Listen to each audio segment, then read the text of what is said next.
Good morning. Can people see the slides? I assume.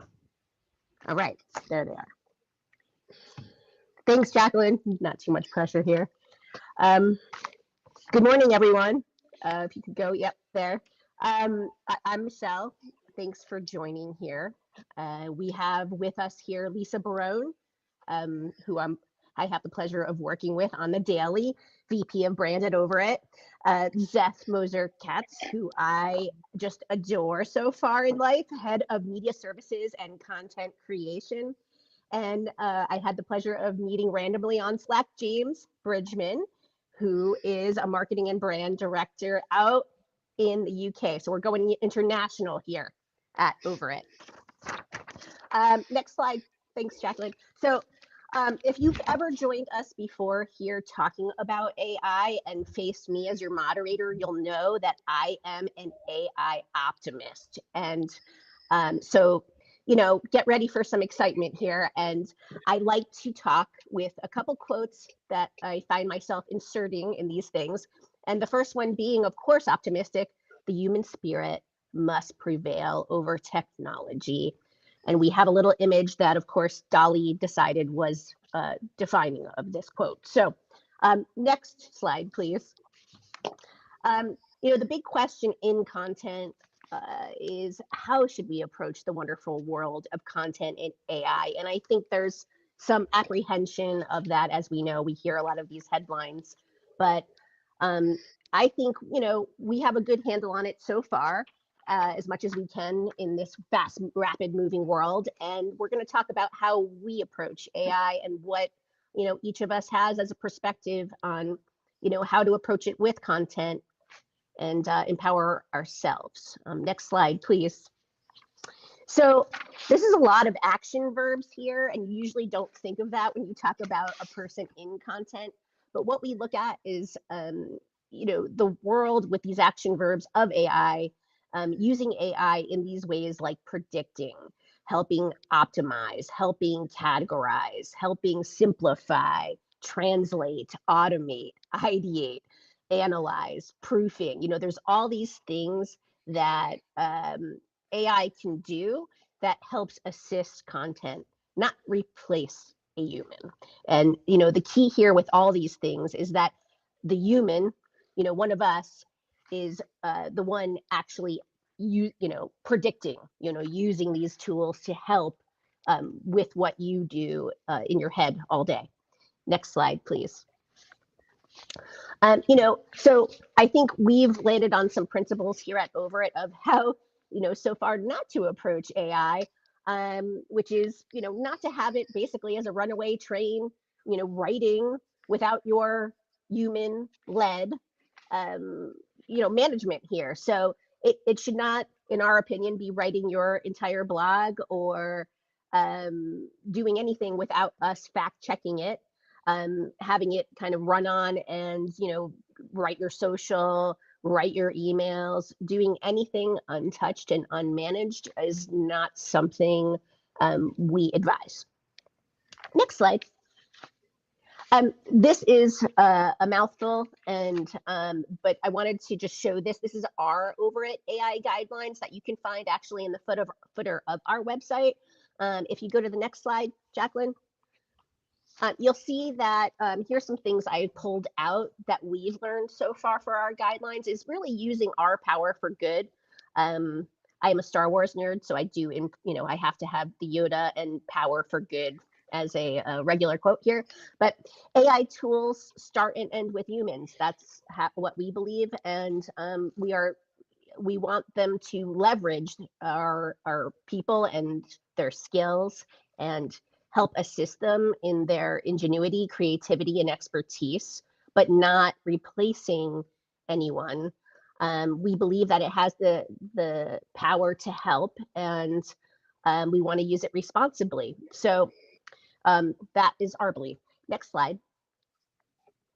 And this is the last quote, and this is really to set us up for our conversation. Our fear of technology is what we project into it. Technology itself is a tool, neither good nor bad. which I think is a good summary. So I thought I'd go now. Jacqueline, you can take away the slides. Thank you. I thought I'd start out by talking with each of you, having you mention who you are, what you do, and how you're currently using AI tools. James, can we start with you? Sure. Yeah, no problem. So I think what I've found, so I've just come out of a fintech startup called Pollinate, which is scaling. And we used it a lot for content, but really for the background work rather than the front end work. I think the challenge with AI is that, and I've been using it a lot for the last year and started a small startup myself just to advise small businesses on how to think about this. I think the key thing is to think of it as a sort of an extra intern. That's how I'm thinking it at the moment. An intern in the middle of a massive library.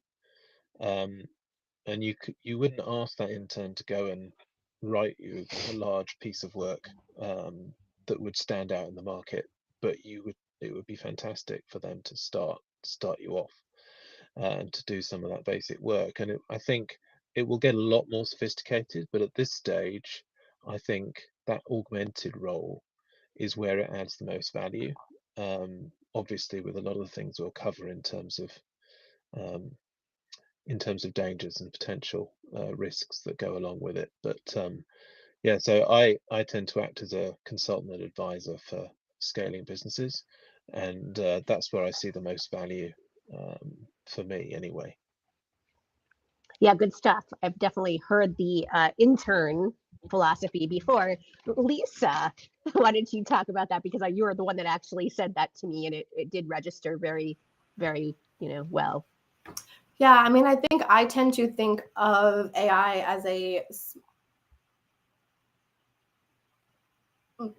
smart intern or a new employee, right? I think there is a lot of potential there, but it needs to be trained and it needs to learn like processes and like what you like and don't like. So I think as long as we are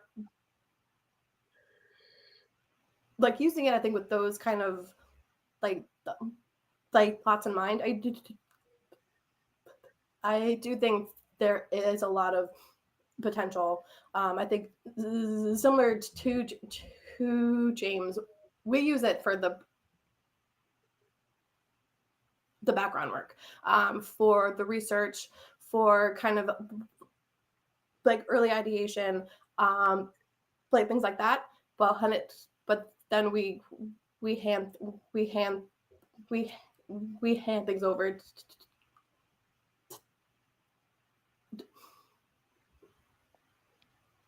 to humans for sure.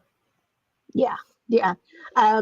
Seth, you have a pretty interesting amount of tools you use, and as a content human creator, why don't you talk about what you do and how you're currently using AI?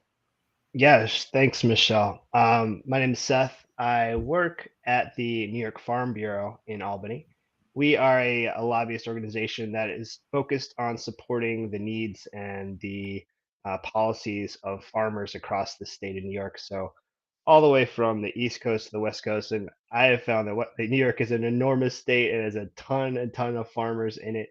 And I create all the content for those policies. So, um, whether it's trying to figure out how to help farmers with regulations or supporting farms with the work that they're doing, we are pushing out messaging on a regular basis, and we have all the social media is covered, and I'm pushing out all that content.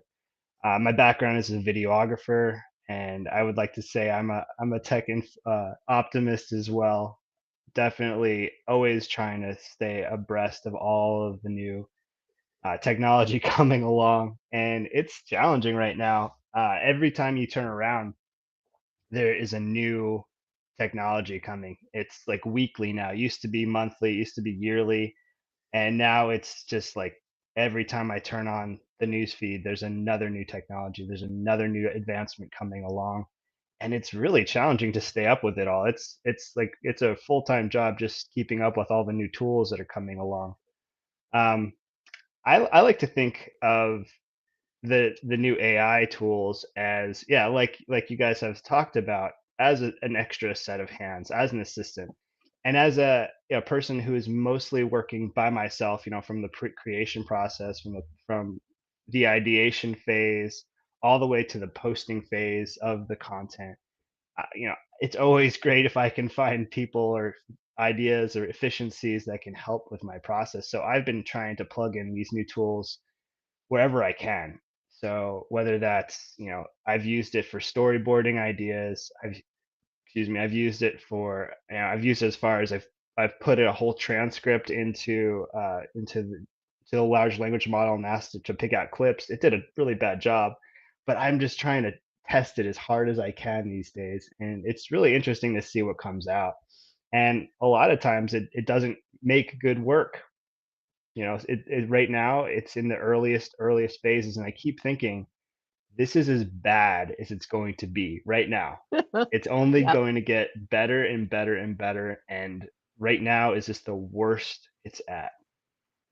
It's so true. I think, it's funny because I'll take a PDF like you and upload it and ask it for things, and then I'm taking it and adding a GPT to that and trying to use that, and then going, bouncing back and forth from different language models, seeing, and it's a lot of experimentation to see what actually does even give you the results that you want right now. So, well, so let's go into content ideation, which I think is one of the areas of action verbs and that I feel like it, I've seen some good results myself, and I'd be interested in how all of you are using it for ideation. Seth, why don't we start with you? How do you use that for, coming up with content ideas or context around your job, for what you do? Yeah, well, there's really no lack of ideas for different stories in farming. Each day there's like another ice cream day. This is National Pig Day. This is an actual cow day. There's every single day has a different theme to it. So I don't lack for coming up with new ideas about what to cover, and I have a humongous uh, art board to work with all the farms across the state. So I have got in Long Island, I've got oyster farms, and then I've got tons of dairies, and I've got apple farms. So I've got a plenty to work with. What I really use the AI with is just trying to help me to refine those ideas and kind of help me to make make good of what I have. So I've used a lot. I've said before, we've did a video on sharing the road, and I storyboarded with it before. I said, hey, we're doing a video about sharing the road with large tractors. Help me come up with a storyboard. So I've used it for that.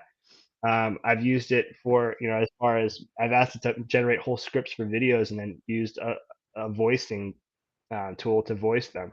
That didn't come out very well. That's one of the examples of one of the videos that didn't really come out very well. The voiceover was, excuse me, really stilted, and the script was not paced very well. So there are ways that you can use it. I have a whole list of tools here that I use on the regular basis. The first tool that I'm gonna talk about today is the script, which is a really wonderful tool for podcasting, and I use that all the time for the text to audio editing features. And then the tool in there that I just am in love with is the ability to be able to take out all the ums and ahs out of an audio file. And anyone who has ever edited a long podcast or audio file knows that it is probably one of the hardest things in the world to go through the whole file and take out all the little flubs that somebody makes in speech. This tool does it in a second. It's just amazing. And I could go on and on with all the different tools. I have a whole page written about which tools I've used. But yeah, I use this tool on the daily. I like to experiment with different tools. So whenever the new tools come out, I just love to throw different videos into it. So I want to mention another one, Opus Clip, which is really going to take my job. And this tool, I think about this a lot. these tools are basically doing the work I'm doing, but in a very beginner way, right? So like that, you guys have said interns, but the interns grow up to be, actual people that do the work. They don't just stay interns forever. They get Yeah. up and they go to work and they, make money. So these interns are basically doing the work eventually. And so this Opus clip, you drop a YouTube clip in there and it kicks out 10 different clips.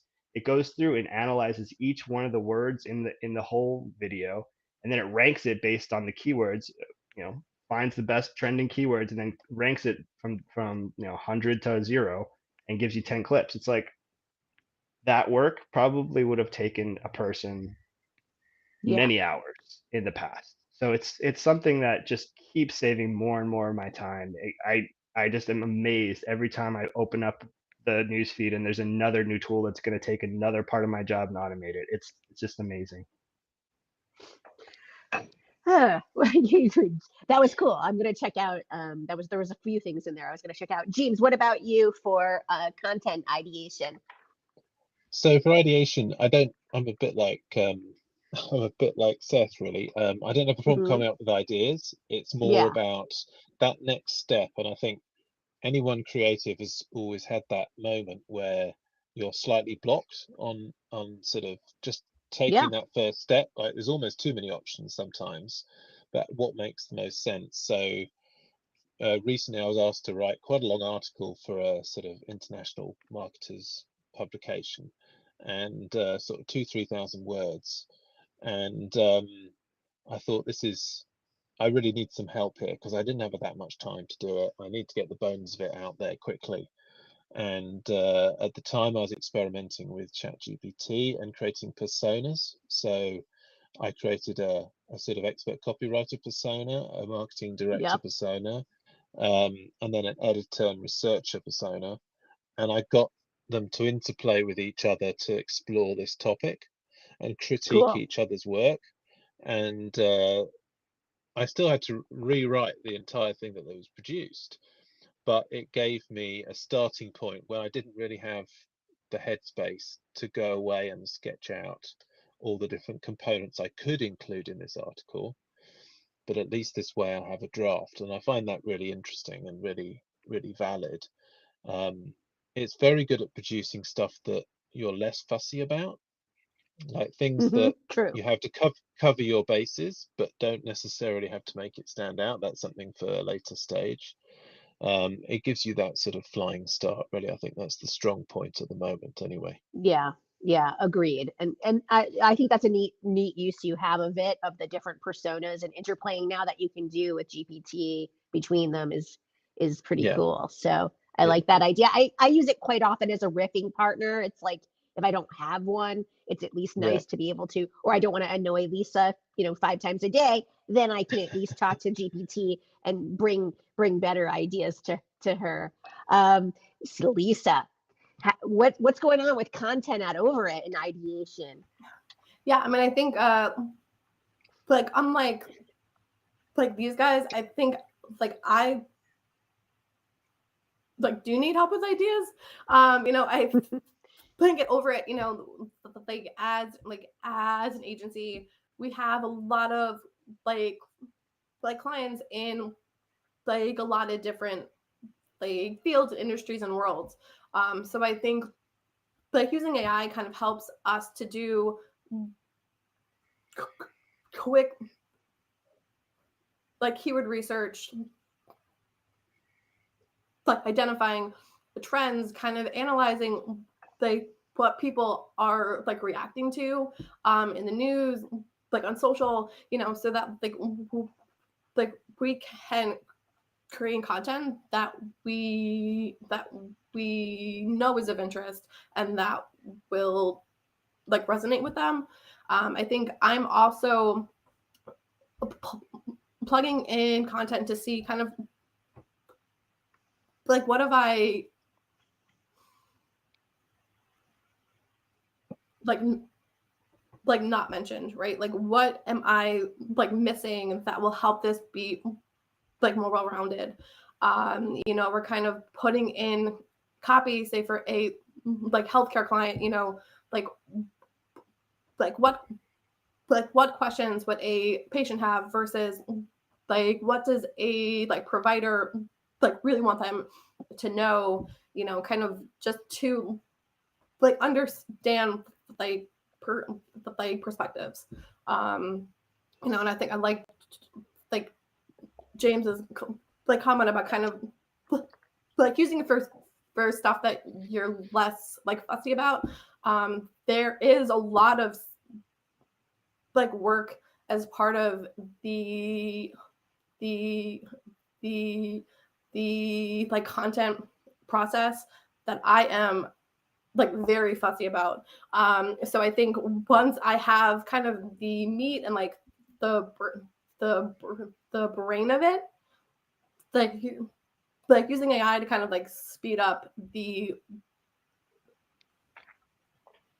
like task oriented stuff, I think is helpful for our team, and just kind of like establishing those like workflows for like when we bring in an AI, like when it's like best when it is created and like led by humans, and how we like integrate it as a team member, but kind of a like supporting team member. Yeah. Yeah, no, I like that about what am I missing here, or what have I not thought of, or what angle, you know, should I be expanding, or what other contributions, you know, can you see with whatever I'm working on. Sometimes it pulls up some sort of either hidden aspect or completely flip. I've used it a few times where I've actually been very surprised what it's brought back to me, because I asked it, hey, bring me something intriguing or whatever a word I use, but it would be it was fun to see how it would like, you know, flip a perspective if you give it that option. Yeah, I think also it's good because you can ask it to be a critical friend, whereas perhaps if you asked a junior member of the team to criticize, more difficult for them to come up with, whereas, you know, these the AI tools have no qualms. If you tell it to criticize you, it will. So It's true. you know, but that's good, right? That's good. It's a good way of sort of cutting through that, and you may or may not agree with it, but it gives you a starting point to sort of take a step back and say, okay, I'm a bit too close to this, or whatever it might be. I think the thing that is going to be interesting is that how do we get to that next level of ideation because these models are all based on huge amounts of human behavior, and it naturally defaults to the middle of the bell curve in terms of how people normally behave, or the strongest associations between ideas. And of course, creativity and marketing is all about finding those new angles. How it's going to evolve there, and how the interplay between people and AI tools is the real question over the next couple of years. Yeah, it's true, James. Actually, you know, when we start talking about content actual creation, what do you think that balance is between human created and AI created? Have you? I mean, I think that's a big question, because, you know, there's different levels of content really that are out there, and how does that, you know, some things that are out there just really for SEO, for instance, that perhaps not as many people are reading as Google is. You know, right? Like what do you think that balance is as a marketer? I'm sure we've all thought about that. Yeah, I mean, I think there's a couple of things going on in terms of content. Is that, on the one hand, I think the 80-20 rule will apply. Like 80% of people will use AI for the same things with very little customization, and 20% of people will really know how to get something different out of it, and to make a bit of a difference. I think the thing that we've all got to start thinking about is, how do we use AI to be competitive, have competitive differentiation in the market? And just by using the standard approach where everyone else is using, everyone's going to be using it.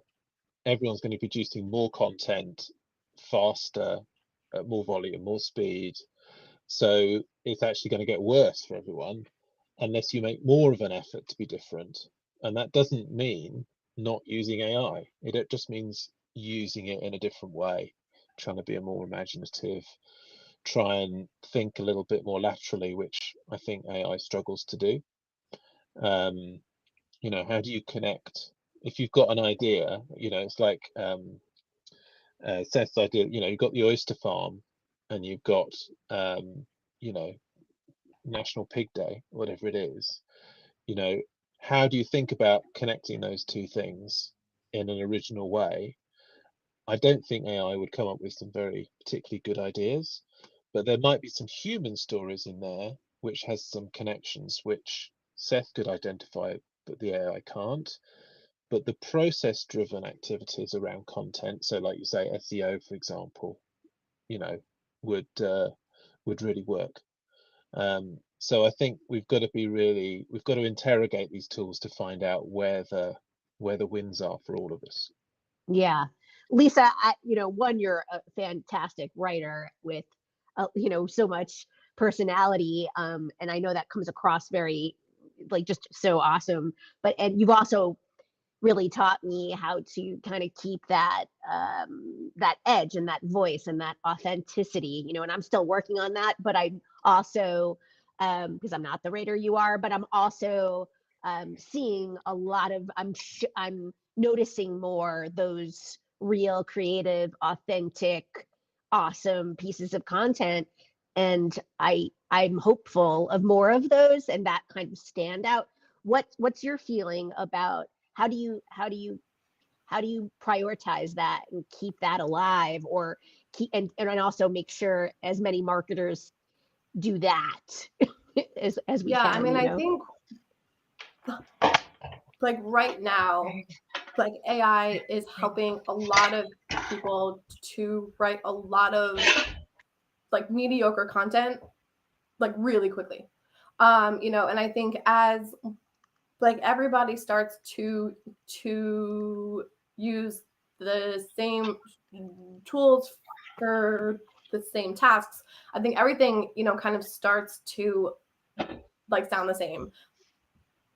Like you see these really like awkward, like complex sentences, and you're like people don't talk this way. So like I try to like remind people that like the goal is not to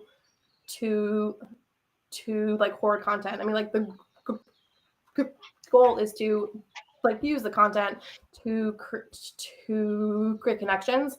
And I think for that to work, it has to be heavily like dictated like by humans.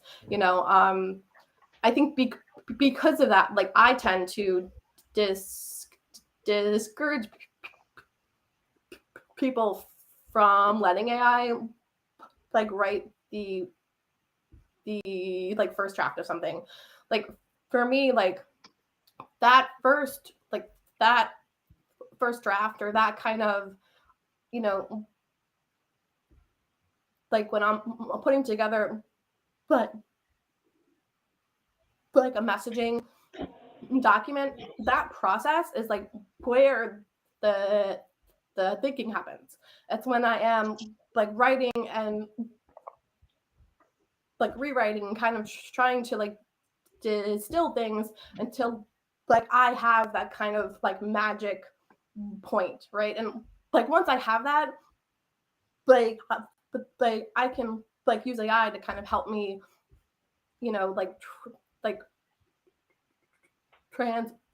transform it. But I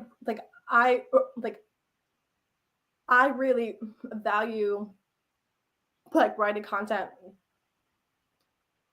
like as like slow as possible, because I think that's where you develop like your ideas. I think it's like where you like find your voice. It's where you find that that conviction.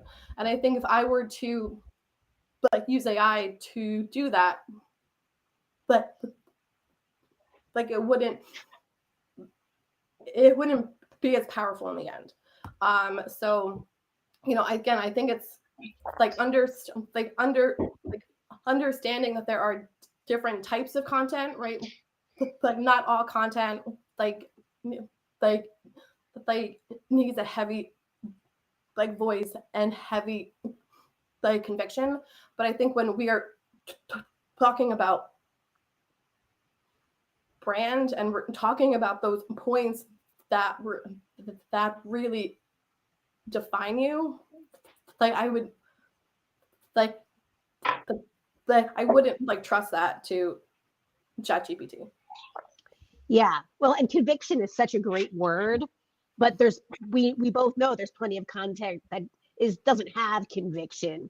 That's not it's not there too much for conviction as much as it is for other purposes. So in like SEO, so and it doesn't mean that there's not a brand portion and voice to that, but it's a lot less of a level there, right? There's a balance there too, though, right? I mean, like like you can tell when something has been like written for a search engine, and it's like, okay, like this sucks, and I'm like not even going to like read it, versus content that is like informed by keywords, but it's still for a human, because like at the end of the day, like a human has a credit card, like they're the ones that like you're like courting. So I mean, but even that though, I think you can see like the difference, right? And I think like AI is like very similar to that. Like there is a difference. Yeah, I just wonder, because I think there's a lot written just for, a person to find and spend. They have their credit card and they're going to find that page, but are they reading the article, or are they just finding that page and then, hitting buy? I wonder if they're really finding reading the page, some of those. but then like there also has to be something somewhere that like like compels them to take action, right? So I think that's what we tell our clients, but you need both. Yep. Zeth, very interested in what you say, and I think you can see these questions that everybody's asking about your tools again, which was Opus Clip and Descript so far. Guess. But I'm sure you'll drop some other names here. What do you got to say about all this? Because you have a fine line with you do a lot of different types of content. No, and I think Lisa makes lots of good points, and I have these discussions with my partner all the time. She is a college student, and universities now, they don't let people use these chatbots at all in their work. They have to read everything by hand, and if they write anything with an AI bot, then it gets kicked back and says plagiarism. Like that's what our universities are teaching people right now. So there's definitely a lot of credence to what you're saying. What I say to my partner when she's talking about this is, I said, when the monks stopped copying books out of by longhand and the printing press came along, they said that was going to destroy culture. When the horse-drawn carriage was replaced by the automobile, they said that was going to destroy culture. Every step along the way, every technological innovation is met with pushback, is met with fear a lot of times, and scarcity mentality, because we as humans are very adverse to change. It is so hard for us to change. Even picking a different type of coffee to drink in the morning can be a very large challenge for us. Like, I don't have my brand, so what am I going to do? My world is blowing apart. It becomes a really large issue, changing and thinking about the world in different ways. Another example I thought of the other day was, we all use our phones now for driving directions, right? What did we do before we had driving directions? We all had maps. We printed up maps. And what did we do before that? We had these big fold out things, and we would spend an extra hour of every trip looking for where we're trying to go. And that was, maybe you could say that was romantic, and maybe you could say that was like part of what it means to be human. But every step along the way, every tool that we invent with these like amazing things right here, because we have been able to make technology, because we've been able to manipulate, and because we've been able to move our environment in ways that probably wasn't intended and has never been done before by any animal on this planet, we have been able to make our lives more optimized, and it's been able to move us and be more efficient. Again, are these things good? These are the large questions to think about as society. Are these good for society? Should we be thinking, should we be more efficient? Should we be able to create enormous amount of work? To what James was saying, we're going to need AIs to read all the stuff that AI generates. We're going to have our own personal firewalls that are just going to sit on our shoulder and say, all right, well, that's generated by AI, kick that out. That was generated by AI, that kick that out. What I think eventually is going to happen, and maybe this goes along with Lisa about the actual quality, we're going to see things like made by human stamps on stuff. Like this Yeah. was never touched by an AI, and we're going to pay extra for that. We're going to that's going to be an extra quality. This piece of work, this book, this novel was generated only by human, and there Yep. was no AI a part of it. So it becomes like this balancing game that we're playing, and it's challenged Uh-huh. because right, we're Yeah. trying to figure out how to move our society in ways that we've never before done, Well, and now we have a for commodity that sure. is intelligence that is becoming available to everyone. For sure. And you know what? You're an AI optimist just like I am. I think, where I think is very interesting of what you actually do, day to day with content, because, for Overit, we have departments, we have content, we have SEO, we have digital, we have video and motion. And the lines are blurring some because of the tools and the workspaces that people are, able to, a designer is able to do their own spell check, thankfully, or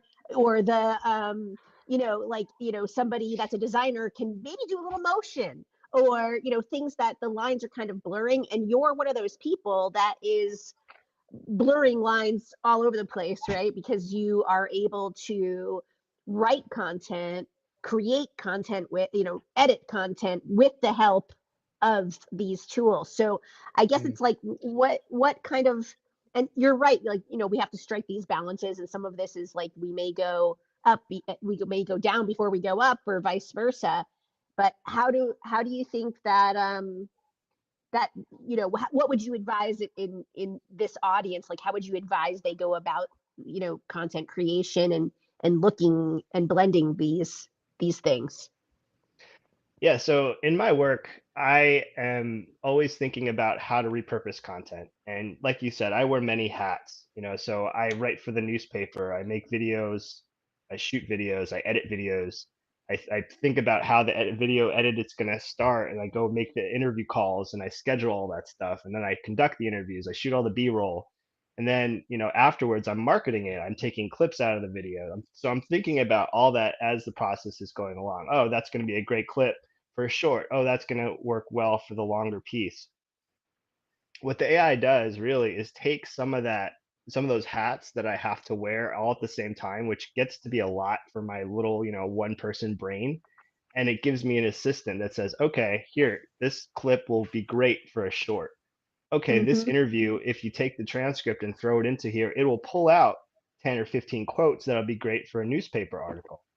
I mean, this stuff is just, it makes it so that I don't have to think as hard, and I can Mm-hmm. concentrate more on the actual creation process. I can think about the story, the arc of how this thing is going to go from beginning to where they don't know anything about the oyster farmer to the end, where they have a much clearer idea of what this guy does on a daily basis. And most people don't even know oyster farms exist. Like I didn't know until I went to an oyster farm, and now I've created all this content around this guy, this team of people who's been able to, they've been able to reap a lot of rewards from that. And really what it goes back to is the client. The client here is the ultimate winner. If you're able to, if I'm able to optimize my workflows and generate content that helps these guys out, then they're the winners. They get to have all of the content that I've made for them. And now instead of just just an article in a newspaper or like a 15-second video, now they get to have a blog post, a podcast, a reel, a social media post, like all this different content that was created out of this one piece of content, this one generation idea can now be repurposed very easily across the. Uh-oh. Did I lose you guys? Nope. You just Okay. frozen. Sorry. Oh, wait, there. Oh, am I There you back are. now? You're back. Okay. Okay. So yeah, it's able to be repurposed across a whole lot of different platforms. Yeah, and I'd be happy to talk tools. If you guys want to get into specifics, I love talking shop. I don't ever really talk shop very much, but if you guys want to talk about individual tools, I'd love doing that. Yeah, But yeah. You wanna throw out a few? I don't, I think it's popular. We're gonna talk about that at the end too, but it seems to be a popular thing in the chat. So if you want to shout out to a couple tools now, go ahead. But we can do more shout outs too. Yeah, so I mentioned a script. I use Premiere all the time. Premiere's got a lot of built-in AI tools nowadays. The one I use probably a lot, well, not the most, but definitely Remix for sound. You can stretch audio tracks longer and shorter, which is just an amazing feature because before you had to sync your music to the end of the clip, but now you can drag it to be shorter or drag it to be longer. I've used Photoshop Generative Fill actually inside of Premiere as well, where you can mask out, say like I take this much of my clip and then I generate this much over here. That all can change, which is pretty amazing stuff as well. Obviously Canva, which is just a great tool. I've been using Canva probably more often now than I do Adobe Suite, just for easy social media tasks and all sorts of stuff like that. I just found an upscaling tool for free on the internet. That was amazing. I think it's called Upscalify or Upscally. And then obviously all the large language models. I've been using Gemini a lot because that's the newest one on the block. Claude, I think, is really the best for the huge window that it offers as far as like, the tokens you can put in. So I can put in those whole large transcripts of video interviews, and it'll kick out the names or the quotes that I was talking about for articles. Midjourney, obviously, mostly Midjourney. I will not generate images with Midjourney. With Midjourney, there's an explore feature on the side with a little question with a little magnifying glass, and you can just type in whatever you want there, and it will kick out stuff that people have already generated. And it's much faster than actually generating your own images. Step by step. It takes about a minute to generate an image from Midjourney, but with the search feature, you can explore images, and it takes about a second to find images, and they're usually really good. And then it'll show you the prompt if you like it, and you can go and regenerate if you want other versions of that image. I've said Opus Clip. Illustrator has a regenerate color option now, so you can take a vector image, drop it in, change all the colors around inside of your vectors, which is just amazing. And then also the vector generator inside of Illustrator, which is really cool as well. I can keep going, but that's just a few to get started. I have probably 20 tabs open right now, different AI tools on the daily. And we've also, I don't know if all of us have seen the news about the OpenAI, the agents that are coming with ChatGPT, which I think will be really interesting as well. And in some of these tasks we're talking about, small level things. Let's shift a bit. What are the downsides of AI? What should we be concerned with? James, what do you think? And also, I guess also on that, if you have any reaction, I think, Zet's a good example of that blurring the lines person. So I thought you'd enjoy his perspective as well. But what do you have on your mind? So in terms of the dangers, I think the biggest one is IP. So at the moment, it's very difficult to own any outputs from anything. So, you know, how do you control for that? I think the other thing is that unless you've got an enterprise license for OpenAI, then very little is private either. And it's very, even though you can pay for a premium, it's still not totally protected. And certainly the Gemini, the Google thing that's come out, they'll use all of that for whatever they want to. So I think there's a huge question mark about if you produce something that you really think is good for your company or for a client's company, and then someone else just takes it and reuses it, you've really got no leg to stand on. Right. So, you know, how do you protect, where's your moat? Your moat used to be in creativity, where you would create something original using people in your team or a particular skill set that you've got, and that would be a moat because it would be yours. But with these tools, it's not. So that's one thing that, and I think there's a lot of legal cases that are pending at the moment that we will see over the next 2, 3, 4 years what the implications are. But certainly at the moment, we've got no rights to anything that come out of these tools. I think the flip side of that is, how do we build something with AI that becomes a competitive advantage? So how do you create a knowledge base which is exclusive to you, or a set of skills which is built with AI which is exclusive to you, which becomes a differentiator, rather than do what everyone else is doing, which, you know, in Seth's position where he has to do absolutely everything, makes complete sense, and, you know, can produce so much stuff with relatively little time and little resources. But if you're a big team wanting to really make something that stands out, how do you do it in a way that you know, is exclusive to you and that builds over time so it gets better and better? So I'm just moving into a new director role in the next couple of weeks, and one of the things I'm thinking about is, so the company does a lot of pitches, RFPs, bids, that sort of thing. How are we going to use AI not just to do better and save time, but how over the next couple of years will it get better, but be exclusive to us, so it's a competitive advantage?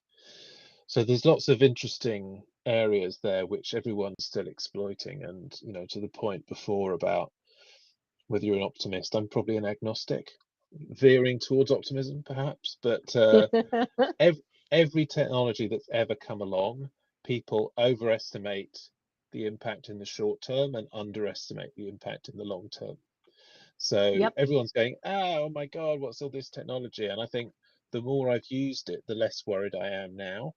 But the more worried I'm going to be in 5 or 6 years, unless you've really got a handle on it. So I think there's a balance there that what will mitigate the dangers is keeping up with it and keeping learning and keeping using it, and also making sure as many people know about this stuff as possible, because there will have to be regulation, there will have to be some sort of boundaries. We should learn the lesson from social media, which has screwed up a whole generation of in terms of how they interact with media and information boundaries and all the rest of it. You know, this is not something that will get any easier to sort out, and I don't think in any country our legislators are, well, let's just say, a little behind and a little slow to take action when this thing is just streaming ahead.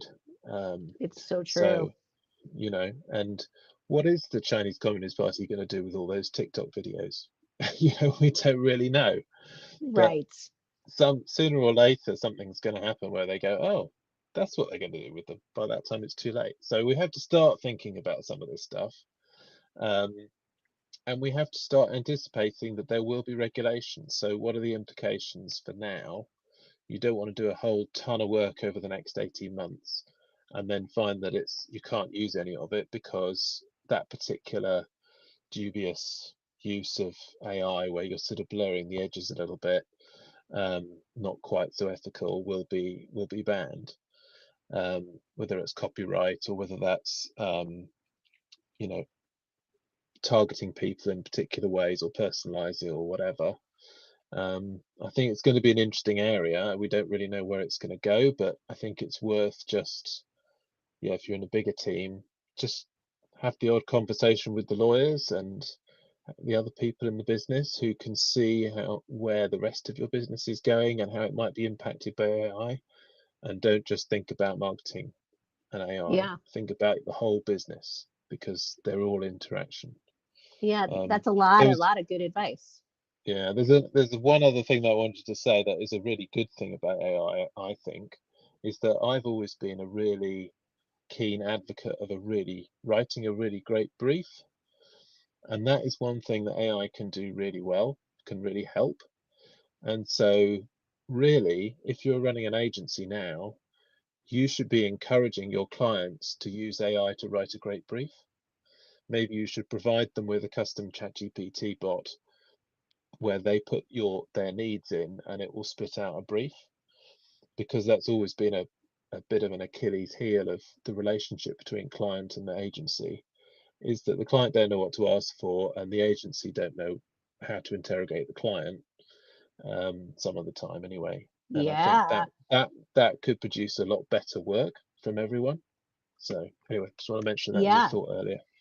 Yeah, the creative brief is a topic on its own. I don't know if you've taken that class in section on creative briefs, but what an art to the creative brief, and having an actual good one. I do think I've seen it used definitely to assist, and I think that is a point that we could all talk about for a really long time and geek out on as creative briefs, because it's true. But I think I love your piece of advice to try to, as much as we can, each of our folks that is a specialist at Overit, I'm hoping that they can learn and keep a pulse on what's contributing to their own craft in the space of AI, because I think it's important to see what's out there. And something like Gemini and Google Workspace, it's only at the beginning, but I imagine there'll be quite a bit of movement around that workspace and documents interconnecting and all that kind of stuff, to be able to write things like briefs or statements of work, or things in an assisted capacity. So Lisa, I know that there's a lot of concern, obviously, around content and how we utilize AI as a superpower and contributing to creating content. What concerns do you have? And some of them we've talked about, because we have sorry, my phone. I know we've talked about, we have Michael Hoffman, we had on, talking about intellectual property, and we're keeping a pulse on ourselves, some of those different tools, like the difference between Adobe or Midjourney, and some of these things that we're keeping on top of. What advice and concerns do you have, or out there in the world of content, which is huge? Yeah, I mean, I think something that Overit has done well is that we got the like lawyers involved early, right? And we're like, what are the consequences, like, or advantages of us like using AI to help us in like creative work, right? I think like I've always been, like really proud of the work that Overit like produces, and that like we can create these tangible, beautiful things and hand them to a client, and now it's a part of their like brand story, and they own that, and it's part of them forever.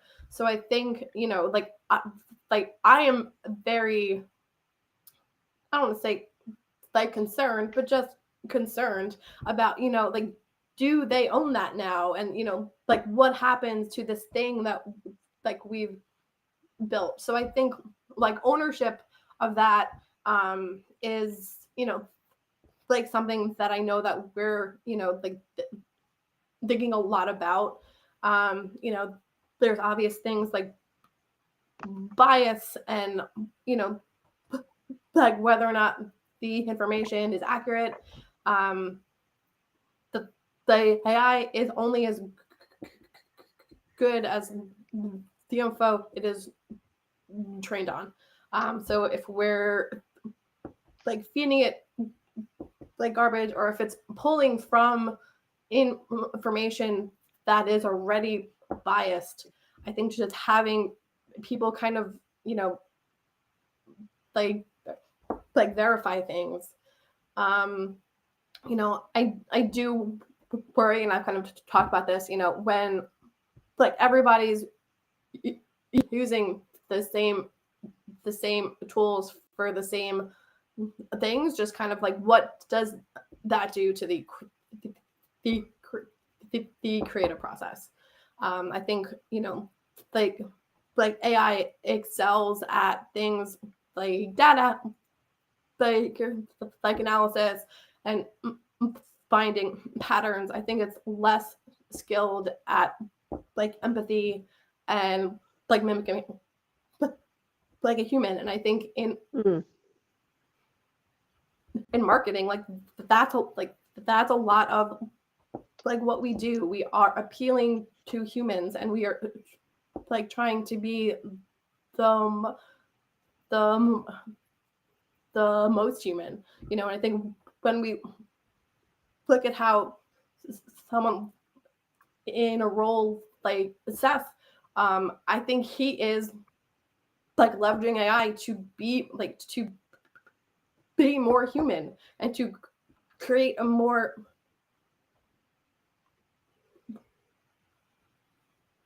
like, human connection with people. So I think, depending on kind of, like, your role and your organization, I think how you, like, use AI, like, will change. That's also great perspective. I think there's also something that we should mention, is that there's a risk that AI won't get better in certain ways. So the fact that most content will probably be produced by AI from now on, future AI will be trained on old AI content. So original thought may be disengaged from the process, because AI will be eating its own tail, essentially. So there is a chance that we don't know. I mean, it's just my speculation, but there is a chance that over time we won't have any. We might have ease of use. We might be able to ask better questions, but the content within these AI resources may not get better. It may plateau in terms of the improvements of the original thinking of it. So we don't know yet, and maybe an AI scientist would contradict me, but it seems to me like, if you're training on something that you've produced already and you're not putting any new inputs into it, I think there is that risk. I think also that the previous point about diversity, I think, is really, really important. I think there's lots of evidence already that there's prejudices built in, because it's reflecting the current sort of state of thinking of the average or the aggregate of a lot of content that's been scraped around the world, and not just in terms of male female, but different racial preferences, different all sorts of different ways of thinking. But even, I think last week I saw that there was a new AI tool, or AI LLM, which was being produced with equal English and French language inputs, because there's cultural biases as well into a lot of these models. So there's all sorts of things. So say you get things translated into different languages, that doesn't mean they're right for the different countries that they're going to be shown in. If the culture is incorrect, if it's an Anglo-Saxon culture and you're showing it in a Latin culture with different assumptions, and different associations with certain concepts, it won't work in the same way. So there's still a lot of things to be worked out in terms of how you execute against these, and a lot of things we have to be wary of, and we really need that sort of boots on the ground to get that local context and that local checking of people doing it. So yeah. I haven't seen any stats on it, but and you hear all these lawsuits of GPT has read the entire internet, with New York Times and things. But I wonder about research specific, real. I know there's scholarly in some of these things, but real deep research from universities, gated content. I wonder, how much of that is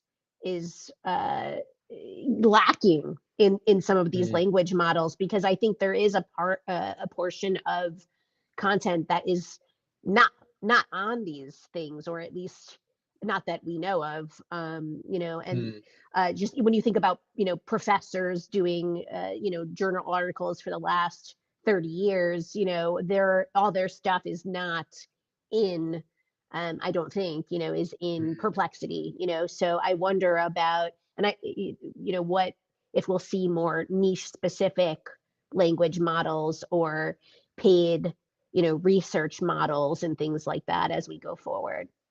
Yeah, there are a lot more requirements as well. If you're doing a research model, how Yeah. do you validate the paper, right? Because there was that case a few years ago where someone came up with a paper which said that the measles jab gave everyone potentially Down syndrome, which turned out to be completely false and based on no evidence. But it was published, and everyone suddenly took it. It went around the internet, super fast. Everyone read into it what they wanted to read into it, and now there are a lot more cases of measles than there were before, and there's a huge health problem. So how does an AI distinguish between a reputable, well-tested paper and a paper that that's been validated by much? There are ways of doing it to a certain extent, but how much do you trust it just to get on with it? Not for me. It's a bit of a grey area. So there's all sorts of issues in relation to that, which has still got to play out. And like all new technology, I guess. But I think the challenge for us is that as within 18 months, everyone is using it suddenly. Everyone goes, well, this is an immediate problem. It's not a problem for 5 years' time when it becomes popular. It is popular. It is being used now, and we have to sort of take it seriously now. But it is messy. There's no way around it. There's lots of underlying issues which people forget once, because it's so, in a way, fun to use. It's so accessible. You can just type a question in and it'll spit out something which you go, oh, okay, that's more than I would get from a search engine or however I would have done it before. This is something different. It feels different. So everyone gets excited about the possibilities, but there's lots of risks as well, which we've got to be realistic about. James, I will say that, probably not as many people are using it as you think. We live in these bubbles where we use these technologies all the time. But I look around my office where I work with mostly people who are not technologically minded. They have lots of other tasks.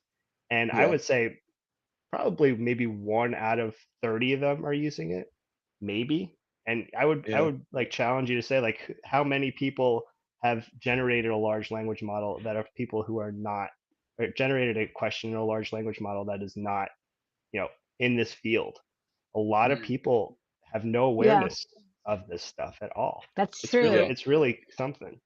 Seth, what, I mean, you work in a pretty neat organization that I imagine there's lots of you got to do a lot of fact checking and make sure what you're putting out for your organization is on point.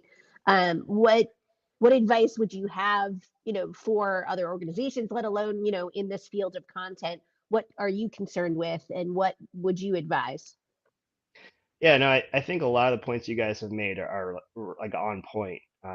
the stuff around synthetic data gets to be really kind of interesting. Like if if the machines start making their own data and training themselves on their own data, it becomes kind of this echo chamber of no extra any kind of extra data coming in that's anything novel. It just becomes the same kind of stuff repeated over and over again, and then you get a plateau.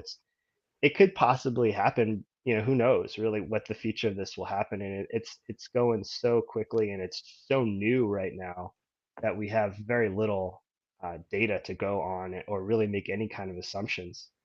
The downsides, I think there are the ones that you guys have mentioned, right? So there's also the ideas that the skills that we have humans that have developed over the millennia become less relevant. The ideas become the skills become much more democratized as far as if you can make a video, it doesn't matter if you have all the tools, the studio, the lenses.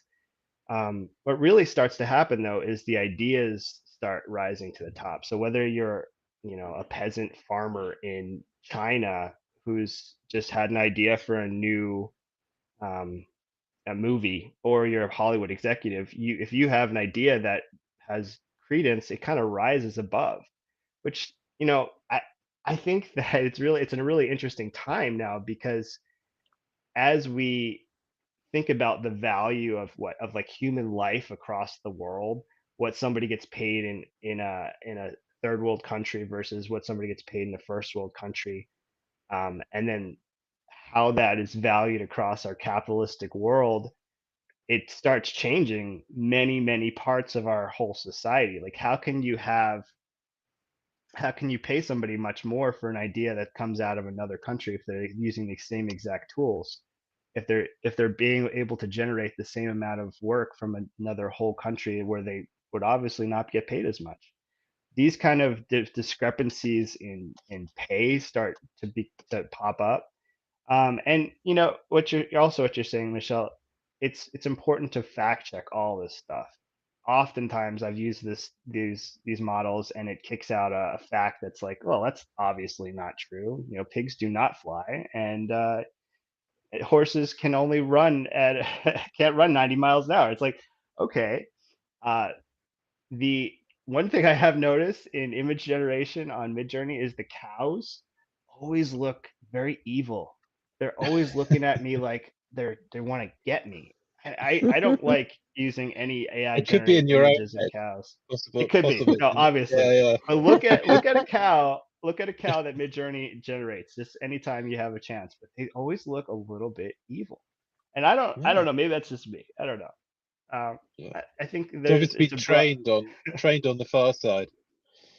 It must be. It must Yeah, be. yeah. I think it is. Yeah, we've got to be a little bit wary, obviously. But I do think that there's lots of these elements. I'm not sure about. Oh, we had the digital revolution some time ago where internet connected everyone with everything. So there is been that skills discrepancy for a while. If you look at Fiverr or one of those marketplaces, it has existed. But I do think the high value stuff will not migrate jobs, because cultural context and individual context and industry context is so important to create value. I think as marketers, that's the one thing, and if there's so much more volume of content out there to cut through and to really stand out, you're going to have to produce something which is super high value for your audience. And that takes people to do it at the moment. Yeah, that's the key, At the right? moment. Yeah, you have to put that at the end of every sentence now.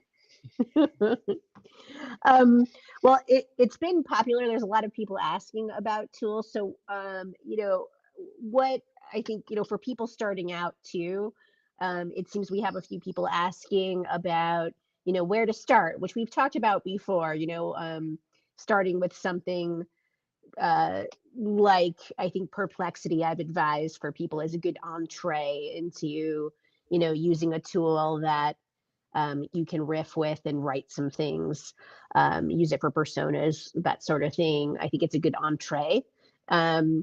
But what would you advise, James? You want to start, like, where you'd like to advise, and what tools, if you're a beginner business owner or a marketer, where would you advise starting?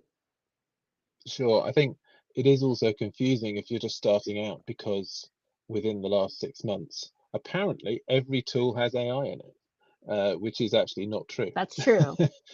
But they Well, just put it on partially, there. right? There is stuff.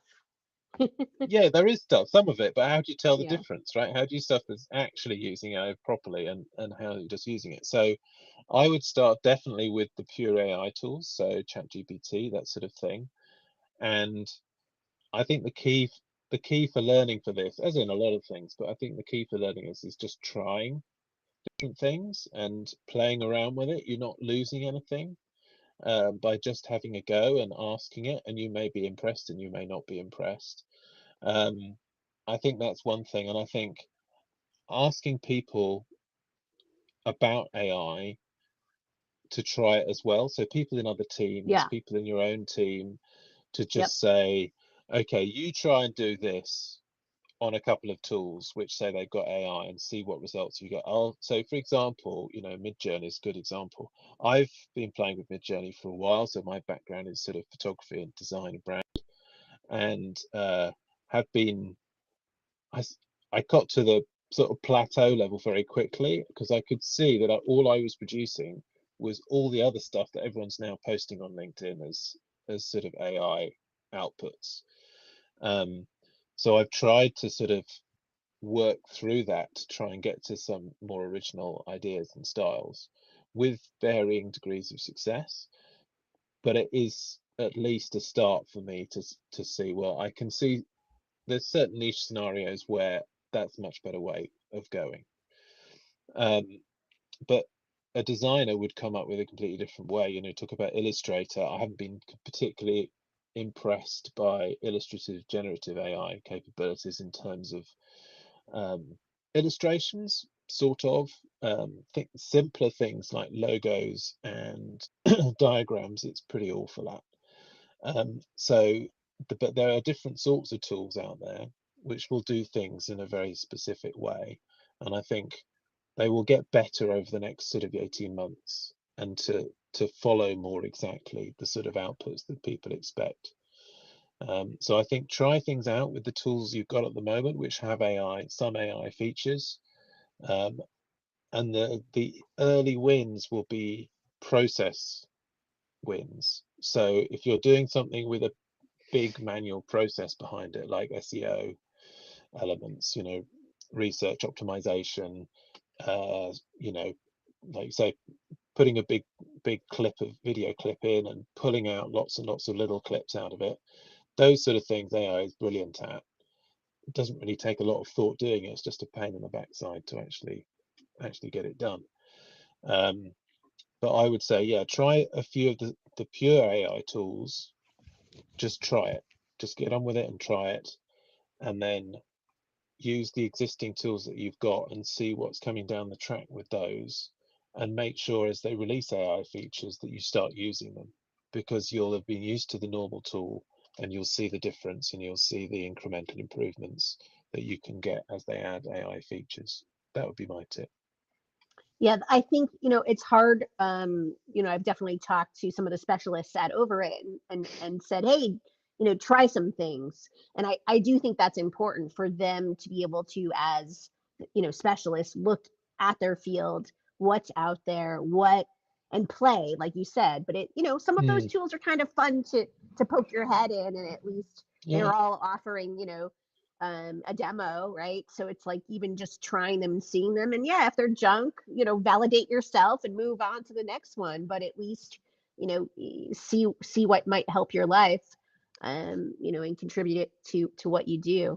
So yeah, no, definitely. And everyone's going to have to, in the next year, everyone will have to put something related to AI on their CV, right?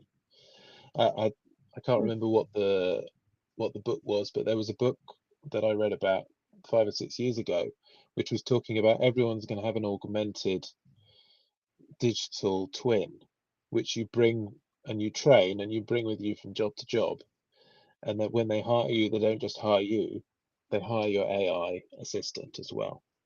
And we are heading in that direction. For sure. Although it might be on your phone or in a piece of jewelry or wearable or whatever it is. But Yeah, who knows? Yeah. Yeah. But it does seem like there's going to be, some sort of little AI friend in your life, following along, helping achieve things or something. If it was physical, that would be quite cute, wouldn't it? If everyone had little robots following them just behind them, like about 2 meters behind. It's like beeping at you. That'd be quite fun. Yeah, I guess I wouldn't mind carrying some sort of little robot myself. Yeah. I'm not on board with that. No, okay, fair enough. Okay. All right, Lisa, why don't you go? What would you advise? As also, I think you're because you're finicky and you're in a good way, and a very good way. That you're a little cautionary with AI. I think but you're using it, and I think so. Your advice is, I'm sure, good for how would you advise one starting, and two, where would you suggest content folks start and use it to achieve, I guess, some success? Sure. I mean, I think I am at work referred to as the fun police. Yes. But I think, I take a bit of a step back, I think, with all things, we've all sort of been around to see new tools come and go. So I think what I try to do is treat AI similar to how I, have treated all of the things that have come before, which is, what problem am I trying to solve? What specific benefit am I looking to achieve? And then does this help me do that? Right. So I think as I start playing with tools, whatever the tool is, that's kind of how I am evaluating it. And if it passes that test, I keep using it. And if it doesn't, I drop it. Right. I mean, I think there are so many tools out there that I think it's easy to just kind of become overwhelmed in everything, or to rely on AI too much for things where it's really not offering a lot of value. So I think I try to focus on the actual problem that I am trying to solve. Seth, what about you? Because you're a bit like me as well. Let's try the tool. Yeah. I think you and I are probably the most techno optimist, AI optimist people on this panel, Michelle. I think so. I would agree. Yeah. We do have James declaring agnostic with a little edge on the optimist side. Neutrality with a little lean towards positivity. That's okay. Yeah. I will say that even at the current level where these tools are, even if they just stayed at where they were right now, they're still on course to change our workplaces a lot. Even if they didn't change and get better. Well, I think the last report I saw was every 5 months there's a doubling of intelligence on this stuff. And the nature of the exponential curve, I just finished reading Ray Kurzweil's book, his old book, and we're at the knee of this S curve that's going to go like this pretty much as far as the technology, and we're just the beginning of that. And if you're not jumping on this, if you're a small business owner, if you're somebody who has an outward facing market that's looking to sell something, if you're not jumping on this new technology, it's going to be you're going to be left behind. And I mean, that's okay. I mean, there's a lot of businesses that are disrupted by new technologies that come along. But if folks who want to stick around and want to keep relevant in society, you've got to be playing with these tools. You just got to have your foot in the water. So, the easiest one I think to jump in with is Canva if you're a design person. It's a free tool to get started, and to make social media posts, it becomes like as simple as finding a template and then adding your graphics in there. It's something that's very simple and easy to get started with, and it's very easy. I just saw Microsoft Copilot launch on the Super Bowl. So that was a pretty big thing, right? That Microsoft is now rolling out their Copilot tools into all the Word and Excel programs across their whole suite. So I'm sure that's going to be bringing people along. And another piece of advice I've heard is that if you're a leader of an organization or a leader of a team, encouraging the people under you to actively go and find something in their area of expertise related to AI and explore it. It doesn't have to be anything huge. It doesn't have to be anything like mind blowing. But if you can add a 10% efficiency to one of the tasks that's really giving you a lot of trouble in accounting or in sale in whatever sort of area that you are exploring, that's helpful, and it also gets your foot in the door to start thinking about these new technologies. And not everyone has to be like you and I, Michelle. Not everyone has to be like eagerly looking at their newsfeed and like, "Ooh, there's a new update to ChatGPT today." Ooh, there's also just tons of free tools. Excuse me. The free tools out there for AI are also just very, very ubiquitous. You don't have to pay anything to get into ChatGPT, to Canva, any of the tools I just really talked about. I mean, besides with Adobe, there are paid subscription levels into all these tools, but to get started, you don't really have to pay at all to start playing with them, to start using them, to get your team members to start doing that. Maybe you're the boss and it's like, hey, I don't want to get into this, but I have, these 3 interns that I'd love to start empowering to start working on my stuff, to get my TikTok going, or to get my, whatever video project I have going. Let's start using the tools and just experiment.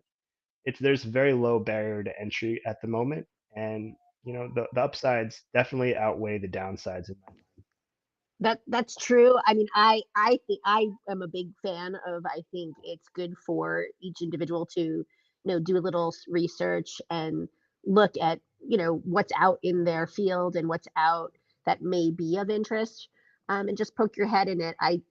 I also think that there's some really great podcasts and resources out there for whether you're looking for just a website that lists an aggregator of tool subjects, or a podcast like Everyday AI that's just full of content for prompting and everything that's happening in the field on a daily basis. So there is a lot going on. I can't say I listen to that podcast every day, but I do listen to it quite often, or at least use AI to have it summarize what's happening and and spend 5 minutes on it. But it is a lot to keep up on, and it's changing so incredibly rapidly that even what we're talking about this week will have changed by next. So it's pretty wild. I think it can be a very good tool to increase communication between departments. So if you're a leader in a business, I think,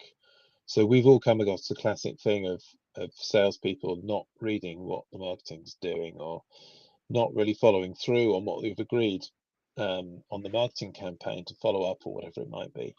But the ability of AI to summarize, to shorten, to sort of package up things into a way which is accessible for other people is one of its strongest suits. So I think there's a good case to be able to communicate better across departments by using AI tools, which can be valuable. And if you are leading a business, or if you're leading a number of departments that need to talk to each other, that might be a useful way to get started.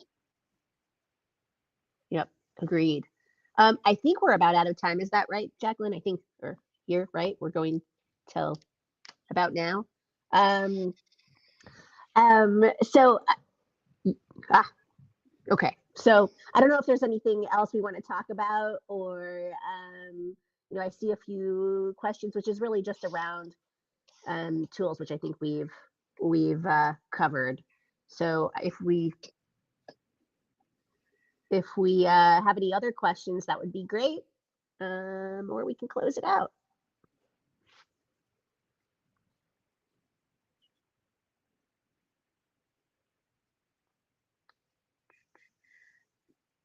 Yeah, well then I think you know, if it's the end, that's the good. Let's let's move on with our day. And I just wanted to say thanks, everybody. Thanks to all of you. I'm sorry not to see some of you in person, and really appreciate you joining, James, on a different time zone and all. But I hope everybody enjoyed this conversation, and you know, we'll geek out again soon. Great. Thanks very much, everyone. Thank you. Cool. Thank all you. right. Thanks Thanks so guys. much, everybody. All right. Okay. Cheers. Bye. Bye. Bye.